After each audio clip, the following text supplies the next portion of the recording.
नारायण नारायण नारायण नारायण नारायण। आपकी भी आवाज आनी चाहिए, जोर से आनी चाहिए। ऐसे लगता नहीं है कि यहाँ पर 500 प्लस लोग बैठे हैं। हाँ, अगला अध्याय। किसी ने मुझसे कहा था कि हमें अपनी कोई बात कहनी है। किसने कहा था याद? हाँ, कौन शेयर करना चाहता है? हाँ, ये है सत्संग हॉल में पल पल क्षण क्षण कीमती है। शास्त्र कहता है कि बाकी चीजें आपको सहज में उपलब्ध हो सकती है, लेकिन सत्संग मिलना कोई विशेष कृपा होती है तो ही मिलता है। इसलिए यहाँ का पल पल क्षण क्षण कीमती है। चलते हैं अगले अध्याय के। पहले शेयर कर लो। हाँ, शॉर्ट एंड स्वीट। हाँ, ये तन्वी परमार है जो कुछ दिन पहले रेकी से जुड़ी हुई है और नियमित रूप से रेकी भी करती है और फैमिली सत्संग में भी आती है। सडनली इनके हस्बैंड की काफ़ी तबीयत खराब हो गई। उनको हार्ट अटैक डॉक्टर ने बोला और काफ़ी क्रिटिकल केस हो गया था और ये बहुत ज़्यादा घबरा गई थी कि पता नहीं क्या होगा। तुरंत इन्होंने हम लोगों को कॉन्टैक्ट किया। राज दीदी ने, हमने सब ने मिलकर उनके हस्बैंड के लिए प्रेयर्स की। लेकिन एक समय ऐसा आ गया था कि जब डॉक्टर्स भी जवाब देने लग गए थे और काफ़ी कॉम्प्लिकेशंस पैदा हो गए थे। लेकिन इसने बिल्कुल भी हार नहीं मानी, नियमित रूप से रेकी करती रही। हमारे पूरे ग्रुप ने रेकी की, दीदी ने पर्सनल रेकी की और उसका मिराकल ऐसा हुआ कि जो डॉक्टर्स इसको सपोर्ट नहीं कर रहे थे, कुछ कॉम्प्लिकेशंस क्रिएट कर रहे थे और इन लोगों को डरा रहे थे और इनसे मतलब जितना खर्चा नहीं था उससे डबल खर्चा इनसे मांग रहे थे कि नहीं, इतना खर्चा तो आपको करना ही पड़ेगा। तो पूरा परिवार काफ़ी डिस्टर्ब हो गया था कि हस्बैंड की पोजीशन ऐसी है और घर में एक ही इनके हस्बैंड कमाने वाले हैं, उनको कोई भाई बहन नहीं है। और उस सिचुएशंस में इनको राज दीदी ने राह दिखाई कि अपने आप पे संतुलन बनाए रखो और कैसे तुमको हस्बैंड के चक्रों पे रेकी करनी है, डॉक्टर्स को वेल विशर मानना है। और स्टेटमेंट के द्वारा कि सभी मुझे सपोर्ट कर रहे हैं, सभी मुझे सही राह दिखा रहे हैं और मेरे हस्बैंड का दिन प्रतिदिन काफ़ी इम्प्रूवमेंट हो रहा है। और आज मैं आपके सामने गर्व से कहती हूँ कि इसके हस्बैंड अच्छी तरह से स्वस्थ होकर घर आ गए हैं। ये आप सब लोगों का तहे दिल से शुक्रिया अदा करती है। राज दीदी का कोटि कोटि धन्यवाद, जिन्होंने हमें ऐसी राह दिखाई कि जहाँ चलते हम अपना तो करते ही हैं सुधार, लेकिन बाकी भी संयम रखते हुए हम सबका सुधार अपना कल्याण तो करते ही करते हैं और दूसरों का भी कल्याण करते हैं। मेरे पास कोई वर्ड ही नहीं है रेकी चैनल्स की सिस्टरों के लिए और राज दीदी के लिए कि मैं कैसे उनका थैंक्स करूं। नारायण नारायण बोलकर नारायण नारायण नारायण नारायण नारायण धन्यवाद धन्यवाद धन्यवाद। नारायण नारायण।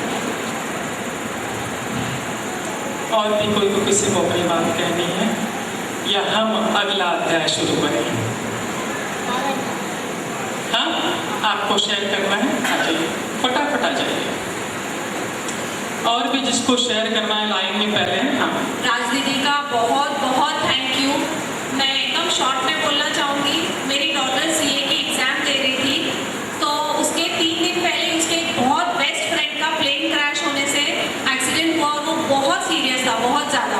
तो रेकी में भी नारायण सभी लोगों ने उसके लिए बहुत ही प्रार्थना की और मेरी डॉटर इतनी डिप्रेस हो गई थी कि उसने बोला मुझे पेपर नहीं देना है, मुझे एग्ज़ाम नहीं देनी। तो बस मैंने उसको इतना ही समझाया कि बेटा ये जीवन है, ये चलते ही रहता है, इंसान को आगे बढ़ते ही रहना है। जीवन में हर मुश्किल आती है पर आगे चलना ही है।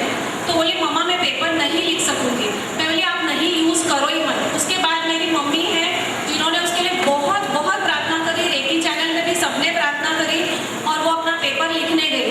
पर ये मुझे जितना मैं सोचती हूँ कि मैंने ऐसा कभी सुना नहीं है, पर मेरी डॉटर ने सीए का पेपर सिर्फ 50 मार्क्स का अटेम्प्ट किया क्योंकि उससे लिखा ही नहीं जा रहा था। बोली मेरे से हो ही नहीं रहा है। और ये I think so it is a history कि उसको 50 में से 40 मार्क्स मिले और उसने अपना एग्जाम क्लियर किया। Thank you thank you thank you. एक और शेयरिंग है जो अभी आंटी जी ने कहा कि nothing is impossible, everything is possible. Everything is possible. मेरा स्टूडेंट है जिसको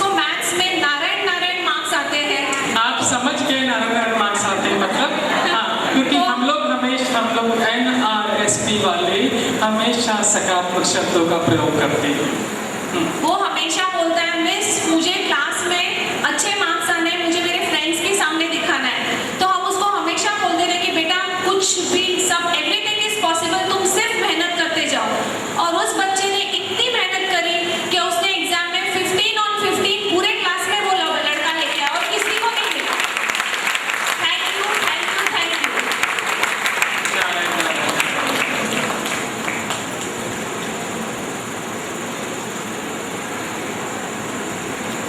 हाँ,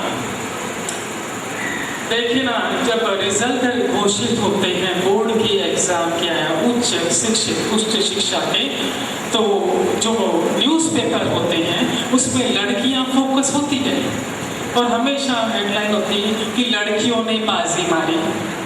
और आज भी हम देख रहे हैं शेयरिंग करने में तीसरी महिला ही आ रही है, एक भी मेरा पुरुष भाई नहीं उठा। हाँ, नजदीक ले लो। हाँ, नारायण नारायण नारायण नारायण।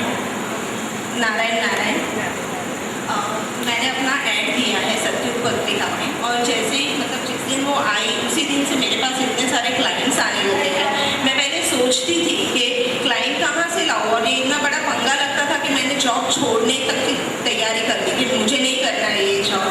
मगर अभी मेरी वो मैडम मुझे बोलती है कि नहीं तुम रहोगी तो ही ये मतलब ऑर्गेनाइजेशन चलेगा। तो मुझे लगा ये तो और बड़ा प्रेशर मुझ पर डाल दिया उन्होंने। फिर जैसे ही क्लाइंट आ गए तो उन्होंने मुझे बोला कि थैंक यू किरण, तुम जो सत्संग में जाती हो उसके वजह से इतना मतलब बदलाव आया। और एक जैसे कि लास्ट वेडनेसडे में जब यहाँ पे आई थी, मैं हर बार कहीं ना कहीं अपने फ़ोन्स भूल के चली जाती, कभी शॉप में कभी रिक्शा में, और मिलते ही नहीं थे। आज तक के मैंने 5 फ़ोन घुमा दिए, मगर इस बार मुझे दोनों भी बार मुझे सामने से कॉल आया कि आपका फ़ोन हमारे पास है, आप लेके जाइए।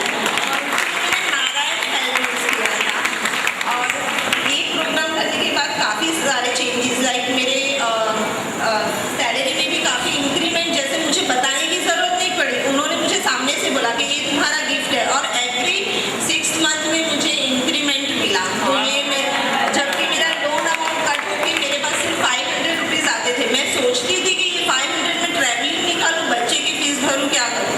और हर बार मुझे मतलब मिलता ही गया, बहुत कुछ मिला यहाँ से, और उसके लिए राजनीति को कोटि कोटि धन्यवाद, और NRS के परिवार को